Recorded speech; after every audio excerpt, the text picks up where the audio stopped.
नमस्कार। नमस्कार। नागपुर टुडे और लॉर्ड बुद्धा टीवी के विशेष कार्यक्रम प्रेस क्लब में आप सबों का आज फिर से स्वागत है, अभिनंदन है। चलिए आज फिर चर्चा करते हैं आज की सर्वाधिक चर्चित सुर्खियों पर। आज की सबसे महत्वपूर्ण खबर में सबसे पहलुआई है वो कल लोकसभा में कांग्रेस के 4 सदस्यों को निलंबित किया गया पूरे सत्र के लिए, सत्र की शेष अवधि के लिए। कांग्रेस की ओर से कहा गया कि यह लोकतंत्र को कलंकित करने वाली घटना है। अब सवाल उठता है, क्या सचमुच? सदन के अंदर हंगामे के कारण सरकार की ओर से प्रस्ताव आया और अपार बहुमत सत्ता पक्ष का है। प्रस्ताव था 4 सदस्यों के निलंबन का, वो स्वीकृत कर लिया गया। अब सवाल ये उठता है, राव साहब ध्यान देंगे, संसद में हमारी जो लोकतांत्रिक संसदीय व्यवस्था है उसमें संसद में जनता द्वारा निर्वाचित प्रतिनिधि सांसद बन करके जाते हैं। उनका यह दायित्व है, धर्म है, कर्तव्य है कि जनता की बातों को, जनता की आवाज को जनहित में वहां पर रखी जाए। जनता की समस्याओं को, जनता के जो आपदाओं से जो सामना होता है उनको संसद में रखें और सत्ता पक्ष से जवाब मांगे। और ये सत्ता पक्ष का दायित्व होता है कि उसका समाधान कारक जवाब दे, जरूरत पड़ने पर आवश्यक कानूनी संशोधन भी करे या नए कानून बनाए। यह उनका दायित्व बनता है, यह संसद का दायित्व है। ऐसे में अगर महंगाई जैसे मुद्दे पर ध्यान रहे, आज पूरा देश महंगाई की मार से त्रस्त है। महंगाई सिर्फ आकाश नहीं छू रहा है, आकाश को भेद कर ऊपर चला गया है। समाज का हर वर्ग, क्या अमीर क्या गरीब, जब उनके परिवारों से जाकर पूछे वो त्रस्त है। रोजमर्रा की चीजें, खाद्य पदार्थों की चीजें, साग सब्जी फल, आटा दाल चावल गेहूं, आज आम लोगों की पहुंच से बाहर होते जा रहे हैं। ऐसे में अगर सांसद, विपक्षी सांसद इस मुद्दे पर चर्चा करवाना चाहे संसद, तो सरकार तैयार क्यों नहीं होती? हंगामे की जड़ ही है कि सरकार इस विषय पर चर्चा से भाग रही है। क्यों भाग रही है? क्या सरकार को विपक्ष की भावना का आदर करते हुए उस पर चर्चा नहीं करवानी चाहिए? आप अपना पक्ष रखिए, आप जवाब दीजिए, आपके पास संदेह है। लेकिन उसकी जगह जब आक्रोश में विपक्षी सांसद कुछ हो हंगामा करते हैं तो आप उन्हें सत्र की शेष अवधि के लिए निलंबित करते हैं। इसे कहां तक उचित माना जाएगा राव साहब? ये एकदम अनुचित है, क्योंकि ये लोकतंत्र में ये विपक्ष को और सबको ये अधिकार है अपनी बात रखे और सरकार उसका जवाब दे। ये महंगाई का सरकार को भी मालूम है। सरकार ने खुद अपनी तरफ से कोई बयान देना चाहिए था, हमने क्या कदम उठाया है महंगाई रोकने के लिए, या क्या कदम उठाने जाने वाले हैं आने वाले दिनों में, ताकि महंगाई पर नियंत्रण किया जा सके। इससे हर आदमी त्रस्त है। आपने सही कहा, चाहे अमीर हो गरीब हो, क्योंकि हर एक को उसका बजट गड़बड़ाता है, उसका बजट गड़बड़ा रहा है। और ऐसे में कांग्रेस एक विपक्षी दल है, जिम्मेदारी उनकी भी है। उन्होंने कल ये मांग जब रखी तो ये इस तरह से उनको पूरे सत्र के लिए निलंबन करना ये एकदम अनुचित है। इसके ऊपर थोड़ा जो पीठासीन अधिकारी हैं उनको थोड़ा विचार करना चाहिए और उनको अपने कक्ष में चर्चा के लिए बुलाना चाहिए था। जैसे कि हम लोगों ने विधानसभा में देखा है, जब मामला थोड़ा गर्मा जाता है तो सत्र की कार्रवाई थोड़ी देर के लिए स्थगित कर जाती है और सबको, विपक्षी दल को और स्पीकर अपने सरकार को और विपक्षी दल को स्पीकर अपने चैम्बर में बुलाते हैं और बातचीत करते हैं कि भाई इसका आपका क्या कहना है और आपके क्या कहने वाले संसद में क्या जवाब देने वाले, इसके ऊपर चर्चा करते हैं और एक तरह से गतिरोध समाप्त होता है। मगर ये एक तरफा कार्रवाई है, 4 सदस्यों का, 4 नहीं, ये तो पूरे सदस्य जो है आगे आने वाले दिनों में इस तरह का हंगामा करने वाले, ये 4 सदस्यों से बात रुकने वाली नहीं है। ये सारे विपक्षी दल जो है, और इवन जो सत्ता पक्ष के लोग वो भी परेशान हैं, मगर उनके हाथ बंधे हुए हैं, वो तो कोई कार्रवाई कर नहीं सकते, सरकार के खिलाफ जा नहीं सकते। इसलिए विपक्षी दल को ये जवाबदारी होती है, और उन्होंने सही किया, ये बात संसद में उठाई, और उनके ऊपर कार्रवाई जो है ये पूरी तरह से अनुचित है। और ये शुरू में ऐसा होता है नॉर्मली, जैसा हम लोग जानते हैं, सरकार पहले पूरे सत्र की कार्रवाई के लिए निलंबित कर देती है, बाद में अभी इसके ऊपर कुछ चर्चा होगी, कोई बैकडोर चैनल डिप्लोमेसी होगी, उनको बुलाया जाएगा, सरकार की तरफ से कुछ ऑफ़र किया जाता है, विपक्ष की तरफ से कोई ऑफ़र किया जाता है, हमारे ये बिल पास करना है, आप ये विड्रॉ करो, इस तरह से कुछ डिप्लोमेसी होती है। और शायद इनका निलंबन आगे आने वाले दिनों में, क्योंकि अभी तो ये थोड़े दिन का सत्र है, और उसके बाद में फिर ये तो होने वाला है, तो ये शायद कुछ हो जाएगा। मगर ये आपने जो बताया, मैं सहमत हूँ इस बात से, ये कार्रवाई पूरी तरह से अनुचित है। बिल्कुल, देखिए क्या होता है, यह संसद ठीक से चले इसका दायित्व तो किसके ऊपर है? सरकार और पीठासीन अधिकारी पर, अर्थात अध्यक्ष या जो प्रिजाइडिंग ऑफिसर है उसके ऊपर दायित्व है, यह उनका कर्तव्य है। सच तो यह है कि वो अपने कर्तव्य में विफल है, अपने कर्तव्य निर्वहन में विफल हैं, और दोष विपक्ष बढ़ते हैं। रही बात संसद में हंगामे की, तो ऐसे दृष्टांत मौजूद हैं संसद के इतिहास में जब पूरा का पूरा सत्र हंगामे की भेंट चढ़ गया है। बिल्कुल। और मैं बता दूं कि उस समय जब ऐसी घटनाएं हुई, उस समय विपक्ष में वही लोग थे जो आज सत्ता पक्ष में हैं। सही बात है, वही लोग विपक्ष में थे। पूरा का पूरा सत्र, ये तो एक दिन का कुछ घंटों कुछ मिनटों की कार्रवाई की बात कर रहे हैं, पूरा का पूरा सत्र हंगामे की भेंट चढ़ाने वाले आज सत्ता पक्ष में मौजूद है। आज सत्ता पक्ष में सत्ताधारी हैं। क्या उन्हें नहीं मालूम है? आपने गलत परंपरा की शुरुआत की। आज़ादी के बाद जब हम अपना संविधान स्वीकृत किया, जब हमारी अपनी संसद बनी, विधानसभाएं बनी, तो कांग्रेस तो दशकों शासन करती रही, वो तो सत्ता पक्ष में थी। विपक्ष में कौन लोग थे जब हंगामा करते थे? आज के सत्ताधारी वही विपक्ष में थे, मुख्य विपक्षी दल में थे। तो उन्होंने गलत परंपरा की शुरुआत की।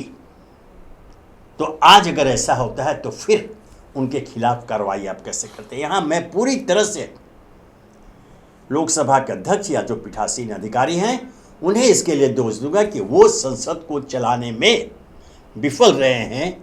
वह जो योग्यता, जो पात्रता चाहिए संसद को चलाने के लिए अध्यक्ष के रूप में, वो नहीं कर पाए हैं। ऐसे में अब इस पर एक नए सिरे से बहस की आवश्यकता है, और वह यह कि विपक्ष को जनहित के मुद्दों को संसद में उठाने से रोका नहीं जाना चाहिए, नहीं रोका जाए।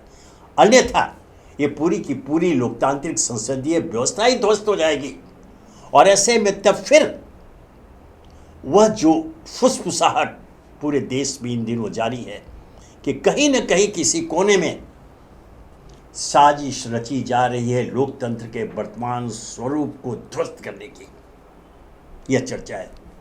तो क्या यह सचमुच ये जो घटनाएं हो रही हैं, जो ताज़ा घटना जिस पर हम चर्चा कर रहे हैं संसद की, क्या उसी कथित साजिश का हिस्सा है?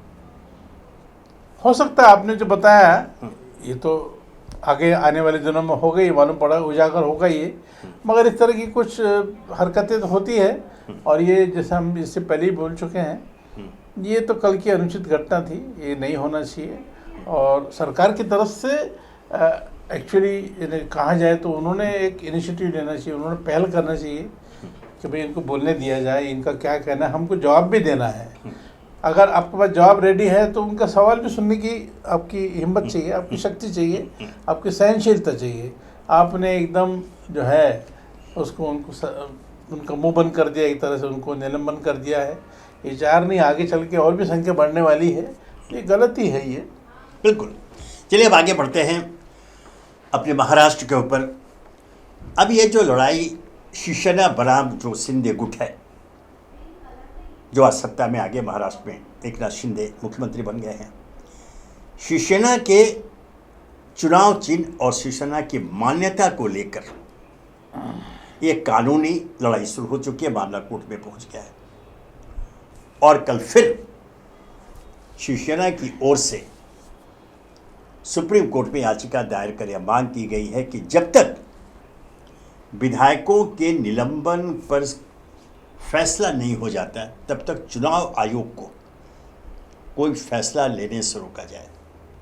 मुझे लगता है कि एक जायज़ मांग है, लेकिन अब कानूनविद इस पर अपनी सलाह देंगे कि क्या उचित है क्या नहीं है। लेकिन जो सामने बात आती है वह यह स्पष्ट है कि जिस प्रकार कांग्रेस की स्थापना कांग्रेसी दिग्गजों ने ब्रिटिश शासनकाल में की थी और आज जो कांग्रेस पार्टी है पर उसी प्रकार शिवसेना की स्थापना बाला साहब ठाकरे ने महाराष्ट्र में की। उनका एक स्वप्न था एक मजबूत विपक्षी दल देने का, जो बाद में सत्ता में भी आई कुछ दिनों के लिए। तो वो स्वप्न पूरा हुआ। ठीक है, यहाँ ये वंशवाद की बात नहीं है, लेकिन जिस प्रकार से शिवसेना ने अपनी संस्कृति का प्रचार किया और आम लोगों के बीच में उसका दायरा बढ़ता चला गया, उसका प्रभाव बढ़ता चला गया, नतीजा हुआ कि उन्हें समय समय पर सत्ता में भी लोगों ने अवसर दिया। और अब वहीं का एक गुट, उन्हीं का, उसी शिवसैनिकों का एक गुट, विधायकों का, सांसदों का अलग होकर के भारतीय जनता पार्टी के साथ, भारतीय जनता पार्टी जो वहाँ विधानसभा में सबसे बड़ी पार्टी है, उनके सहयोग से उनको साथ में लेकर यहाँ सरकार बनाती है। और अब उनका दावा यह है कि वही असली शिवसैनिक है। शिवसेना का चुनाव चिन्ह तीर धनुष उन्हीं का है, उन्हीं को मिलना चाहिए। शिवसेना भवन पर उनका कब्जा होना चाहिए, ऐसा उनका दावा है। तो इसमें जो घटना विकास क्रम है, ये लेकर का मामला अदालत में है। और अब जो ताज़ा जो है, शिवसेना की ओर से कहा गया कि निर्वाचन आयोग को रोका है, चूँकि यह एक कटु सत्य है कि आज निर्वाचन आयोग भी, हालांकि संवैधानिक संस्था है, स्वायत्त संस्था है, लेकिन समय समय पर उसके जो फैसले होते रहे, उससे उन पर यह आरोप लगता रहा है कि वे सत्ता पक्ष के हितों को ध्यान में रखकर, उनकी इच्छा को ध्यान में रखकर फैसले करते हैं। ऐसे में क्या लगता है कि यह जो शिवसेना की मान्यता, चुनाव चिन्ह, नाम, 3 मुद्दे हैं, उन पर जो शिंदे गुट का दावा है वो उचित है? देखिए, हमने इससे पहले भी अपने दर्शकों को बताया कि ये लड़ाई यहाँ रुकने वाली नहीं है। और ये जो चुनाव चिन्ह है धनुष बाण, उसको लेकर ये आगे चैलेंज होगा, और वैसे ही हुआ। अभी असली शिवसेना कौन सी है? माननीय उद्धव ठाकरे वाली शिवसेना, ये माननीय मुख्यमंत्री एकनाथ शिंदे वाली शिवसेना? अभी ये तो इसका फैसला होना है। मगर अभी शिवसेना के, यानी माननीय उद्धव ठाकरे के गुट के जो ग्रुप के जो लीडर है, जो इंडस्ट्रीज मिनिस्टर रहे हैं, माननीय सुभाष देसाई, उन्होंने सुप्रीम कोर्ट में याचिका दायर की है कि चुनाव आयोग कोई भी फैसला ना ले जिससे ये चुनाव चिन्ह जो है वो उसको ये दूसरे को दिया जाए। हमारी ये अभी लड़ाई तो चलेगी, ये तो क्योंकि हमने इससे पहले भी बताया, क्योंकि अगर एक बार चुनाव चिन्ह जिस भी समूह के पास रहता है उसकी ताकत बढ़ने वाली है। उसकी ताकत ऐसे बढ़ेगी, वो टेक्निकली जो है वो प्रभावी माना जाएगा जनता की नज़रों में, वोटर की नज़रों में, शिवसेना की नज़रों में, सैनिकों की नज़रों में, शिव सैनिकों की नज़रों में। ये ऐसा होगा कि असली शिवसेना ये है क्योंकि धनुष बाण इनके पास है। और ये चुनाव चिन्ह इसलिए दिए जाते थे एक ज़माने में, जब हम चुनाव के लिए जाते थे उस समय ज़्यादातर लोग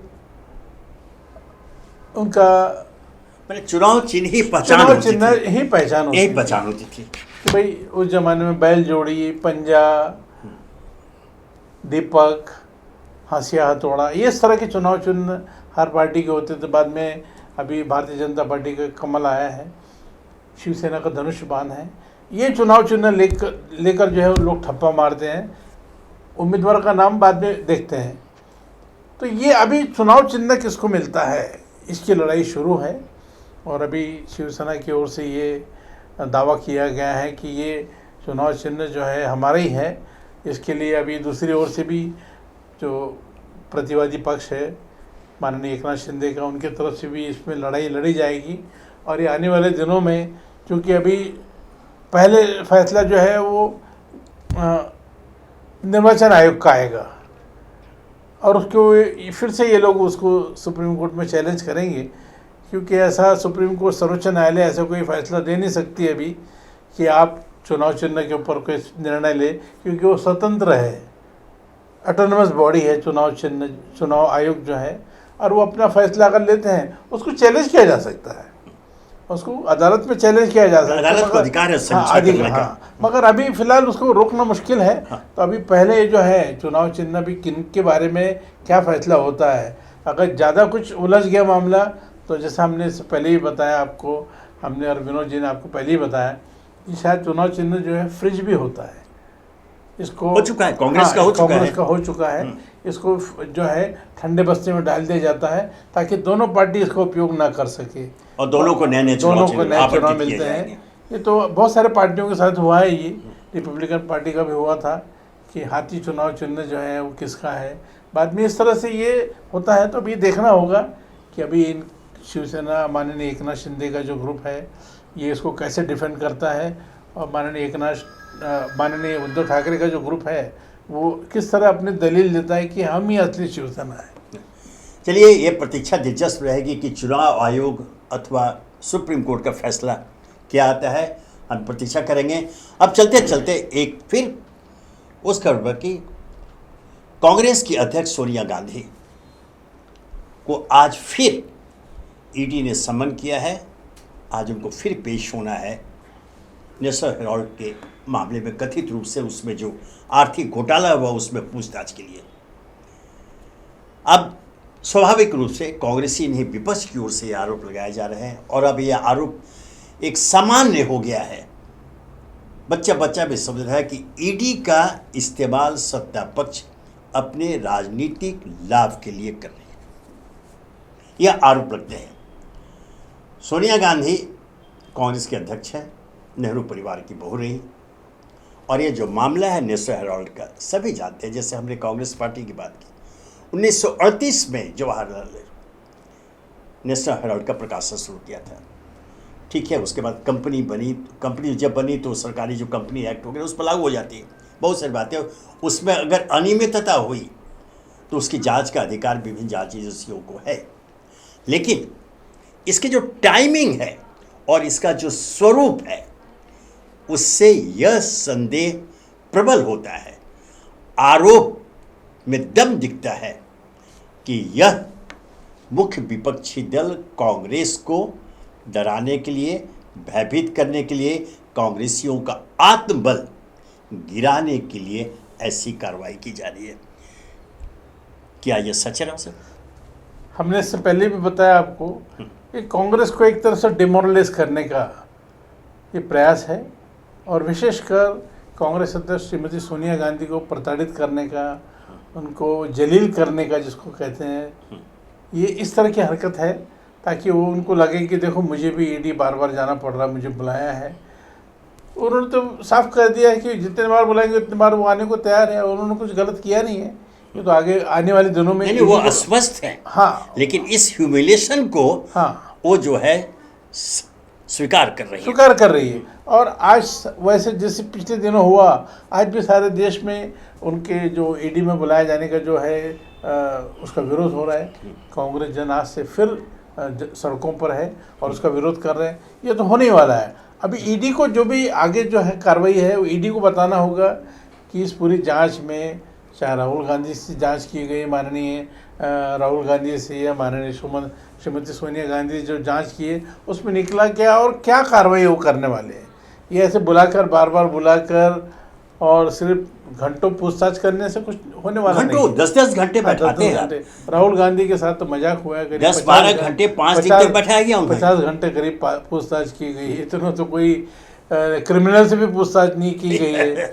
जो लोग भाग गए हैं देश से करोड़ों का पैसा लेके, हजारों लाखों लाखों करोड़ लेके भाग गए पैसा। उनके साथ भी ऐसा व्यवहार नहीं हुआ जैसा कांग्रेस के माननीय राहुल गांधी और माननीय श्रीमती सोनिया गांधी के साथ हो रहा है। ये तो आने वाले दिनों को में इन्फोर्समेंट डायरेक्टर को ये सफाई देनी होगी कि इस पूरे कार्रवाई में क्या निकला है। लबोलुबाब ये है कि ये पूरी की पूरी ईडी की कार्रवाई यह सत्ता पक्ष के लिए राजनीतिक लाभ की दिशा तय कर रही है और ईडी का इस्तेमाल बल्कि दुरुपयोग सत्ता पक्ष अपने राजनीतिक विरोधियों को कुचलने के लिए कर रही है। यह एक संदेश है जो पूरे देश में गया है और इसके खरीदारों की कमी नहीं है। सभी कहते हैं कि यह सही बात है। तो फिर देख लेंगे क्या होता है। अब एक चलते चलते एक बड़ी दिलचस्प खबर आज आई है, सारे अखबारों में आई है कि राज्यसभा की सीट और राज्यपाल बनाने के लिए एक इंटर स्टेट गैंग सक्रिय था और 100 करोड़ रुपए मांग रहे थे कि एवज में वो आपको राज्यपाल बनाने को तैयार और राज्यसभा की सीट देने को तैयार। यह ऐसी घटना पहली बार हुई। कहीं राज्य स्तर पर कुछ राजनीतिक दलों द्वारा, कुछ राजनेताओं द्वारा कुछ लेन देन की घटनाएं आती रहती थी, लेकिन यह जो एक रैकेट के रूप में सामने आया है कि यह गैंग इस तरह के काम में सक्रिय है। आप 100 करोड़ दीजिए, आप राज्यपाल बन जाएंगे। माने राज्यपाल का पद बिकाऊ हो गया किसी के लिए भी, और आप राज्यसभा के सदस्य बन जाएंगे। यह घटना प्रकाश में आई है। यह हमारी पूरी की पूरी लोकतांत्रिक व्यवस्था के लिए हास्यास्पद है और एक चुनौती भी है, चुनौती है कि आखिर इस प्रकार की हिम्मत करके गैंग बनाने वाले कहाँ हैं, कौन लोग हैं, कैसे हैं, किनका संरक्षण प्राप्त होने हैं। क्योंकि ध्यान रहे राव साहब, अगर वो किसी को राज्यपाल पद बनाने की बात देते हैं, राज्यसभा सीट देने की, तो कहीं ना कहीं ऊंचे स्तर पर उन्हें राजनीतिक आशीर्वाद तो अवश्य प्राप्त है। बात सही है आपकी। ये पहली बार पढ़ने में आया है। इसके पहले छोटे मोटे तौर पर वो होता था कि कुछ राजनेताओं ने पैसे लिए, पर ये जो लोग हैं ये तो एक रैकेट के रूप में गैंग बनाकर काम करना, ऑपरेट करना, ये पहली बार हुआ। इन लोगों की तो तारीफ करना चाहिए। बहुत शातिर लोग दिखते हैं, छोटे मोटे काम नहीं कर रहे आपको राज्यपाल बनाने का और राज्यसभा की सीट देने के लिए ये लोग एक गैंग ऑपरेट कर रही है, अंतर्राज्यीय है। जब राज्यपाल तक पहुंच गए, आने वाले दिनों में प्रधानमंत्री बनाने के लिए तो ये तो बहुत अच्छा हुआ हमारी जांच एजेंसियों ने समय पर इसको। पर ये बात सही है कि शायद वो उनका कहीं वो सोचते होंगे फलाना आदमी से हम या फलाना शक्ति से हम ये काम करा लेंगे और उनको भी शामिल करेंगे इसमें। अभी तो इतना ही सामने आया है, आगे चल के वो किसके संपर्क में थे या वो 100 करोड़ में से किसको किसको कितना मिलने वाला, बंटवारा कहाँ होता बंटवारा को ये तो मालूम पड़ेगा। पर ये लोग मानना पड़ेगा, ये लोग बहुत शातिर है और ऐसे भी लोग काम करते हैं। हमने छोटे मोटे अपराधी तो देखे हैं, बड़े बड़े भी देखे हैं, मगर ये तो पॉलिटिशियंस को भी बनाने वाले जो लोग हैं, मूर्ख बनाने वाले लोग मिल गए हैं और इस तरह से ये गैंग ऑपरेट करी। पुलिस ने और जांच एजेंसी ने इनका भंडाफोड़ किया, बहुत अच्छा काम किया। आने वाले दिनों में शायद कुछ और इससे जांच में साबित होगा, मुझे पूरी उम्मीद है। चलिए, अच्छा हुआ कि 100 करोड़ी राज्यपाल और 100 करोड़ी MP बनने के पहले ही इस गिरोह का भंडाफोड़ हो गया और हमारे जैसा कहा कि जांच एजेंसियों ने अच्छी कार्रवाई करते हुए उन पर अपना शिकंजा कसा है। परिणाम सामने आएंगे। तो आज प्रेस क्लब में इस चर्चा को वहीं विराम देते हैं। कल फिर मिलेंगे नई सुर्खियों पर चर्चा के लिए। हम और राव साहब फिर आपके सामने। नमस्कार। नमस्कार।